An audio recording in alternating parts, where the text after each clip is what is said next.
పేదవాడి పక్షాన నిలబడతాం, ప్రజా గొంతుకై నినదిస్తాం. వాయిస్ ఆఫ్ వాయిస్లెస్, తెలుగువారి మనస్సాక్షి సాక్షి టీవీ. సాక్షి టీవీ ప్రసారాల కోసం మీ స్థానిక కేబుల్ ఆపరేటర్ను వెంటనే సంప్రదించండి.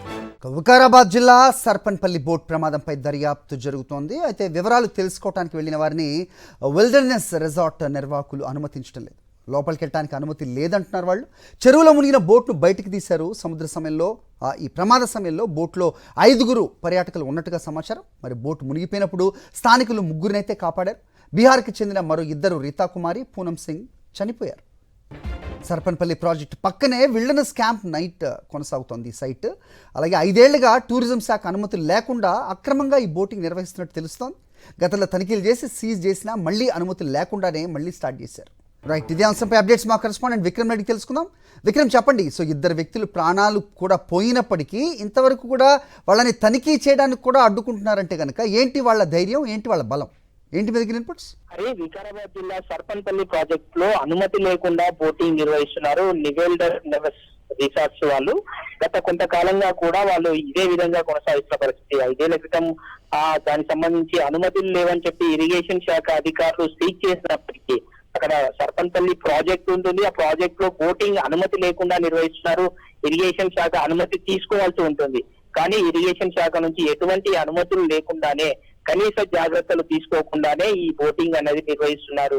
ఈ రిసార్ట్స్ ప్రాజెక్టు ఆనుకొని ఉన్న ప్రాంతాన్ని లీజ్ తీసుకొని ఆ రిసార్ట్స్ నిర్వహిస్తున్నారు. ఆ రిసార్ట్స్ లో ఎటువంటి కనీస జాగ్రత్తలు లేకుండా తీసుకుంటున్నారు. నిన్న సాయంత్రం ఒక్కసారిగా ఆ బోటింగ్ వెళ్తున్న సందర్భంలో బీహార్కు చెందిన 5 బోటింగ్ వెళ్తున్న సందర్భంలో ఒక్కసారిగా గాలివాన రావడంతో ఆ బోటింగ్ ఒక్కసారిగా రిటర్న్ తిరిగి మళ్ళిస్తుండగా, బోట్ ను వెనక్కి తిప్పుతుండగా ఒక్కసారిగా బోల్తా కొట్టింది. దీంతో 2 మృతి చెందారు. ఆ మృతి చెందిన వారు బీహార్ కి చెందిన వారిగా గుర్తించారు. పర్యాటకులు వాళ్ళు రీసెంట్ గా హైదరాబాద్ వచ్చారు. హైదరాబాద్ నుంచి దగ్గరలో ఉన్న సర్పన్పల్లి ప్రాజెక్ట్ లో బోటింగ్, అదే విధంగా రీసార్ట్స్ కి రావడం జరిగింది. ఆ రీసార్ట్స్ లో కనీస జాగ్రత్తలు తీసుకోకపోవడంతో 2 అక్కడే మృతి చెందడం జరిగింది. 2 చిన్నారులను గ్రామస్తులు స్థానికులు కాపాడడం జరిగింది. అయితే ఎటువంటి అనుమతులు లేకుండానే ప్రాజెక్ట్ లో ఈ బోటింగ్ చేయడంపై అధికారుల నిర్లిప్తత స్పష్టంగా కనిపిస్తున్న పరిస్థితి ఉంది. పోలీసులు కేసు నమోదు చేసుకుని దర్యాప్తు చేస్తున్నారు. అయితే అక్కడ విచారణకు వెళ్లిన వారిని కూడా ఆ రీసార్ట్స్ యాజమాన్యం పూర్తిగా సహకరించని పరిస్థితి. కుక్కలను కూడా బయటికి వదులుతున్న పరిస్థితి ఉంది.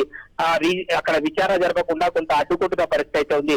దీనిపై మరి కాసేపట్లోనే జిల్లా ఎస్పీ కూడా ప్రెస్ మీట్ పెట్టి పూర్తి వివరాలు వెల్లడించే అవకాశం ఉంది. అక్కడ విచారణకు సంబంధించి ఏ విధంగా సాగుతుంది, రీసార్ట్స్ యాజమాన్యంపై ఎటువంటి చర్యలు తీసుకుంటారు అన్న దానిపై కూడా మరి కాసేపట్లోనే జిల్లా ఎస్పీ ప్రెస్ మీట్ పెట్టి వివరాలు వెల్లడించే అవకాశం ఉంది. ఓకే.